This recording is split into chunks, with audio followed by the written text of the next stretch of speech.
Yo, what's up mga kabasketball? Welcome to another video. Mga kabasketball, handang-handa na ba kayo? Dahil ramdam na natin ang NBA caliber na nagparamdam sa Gilas, Pilipinas. Isipin nyo to, mga pangalan na sanay sa mataas na antas ng basketball. May confidence, may swag at may tapang sa malaking entablado. Dylan Harper at saka si Remy Martin. Isa simbolo ng future ng world basketball. Isa subok na sa big games at international pressure. Anong epekto nila sa Gilas? Tara, real talk, himayin na natin yan. Kung gusto mo sa mga ganitong content, mag-iwan ng like, share at subscribe at huwag na din kalimutan i-hit yung notification bell below para hindi ka mahuhuli sa mga balitaan mga katulad na ito. Tara, simulan na natin. Dylan Harper, NBA caliber presence. Unahin natin si Dylan. Kapag sinabing NBA caliber prospect, hindi lang talento ang usapan.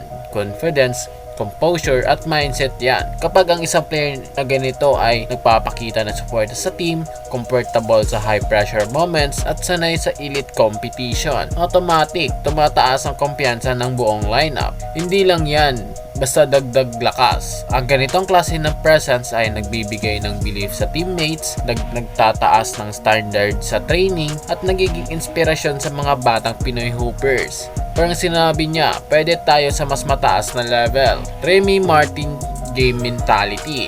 Ngayon, punta na tayo kay Remy Martin. Kung may isang salitang babagay sa kanya, ito yung salitang energy. Sa FIBA style basketball, bawat possession mahalaga. Walang sayang, walang relax. At si Remy, mabilis magbasa ng depensa, agresibo sa scoring, hindi natatakot sa contact at kayang bumaliktad ng momentum sa isang iglap. Ito yung klase ng player na kahit dikit ng laro, hindi umiiwas sa bola. Kapag pinagsama mo ang kanyang tapang sa sistema ng Gilas, ito na yung tinatawag natin na dangerous combination. NBA caliber sa Gilas. Ngayon, pag-usapan natin ang malaking picture. Anong epekto kapag NBA caliber ang vibe sa Gilas? Ganito yan mga basketball. Mas confident ang ball movement, mas agresibo ang depensa, mas mabilis ang decision making at mas disiplinado sa execution. Hindi lang ito tungkol sa highlights. Ito ay tungkol sa mentality shift. Hindi na pwede na yan at hindi na underdog tayo, kundi kaya nating sumubay kahit anong team pa yan. Ano ang posibleng idulot sa FIBA? Kapag ganitong klaseng mindset na nadala sa FIBA, imagine, kalmadong gila sa close games, mas handang sumagot sa physicality, mas matibay sa pressures ng international stage. Hindi ibig sabihin instant champion,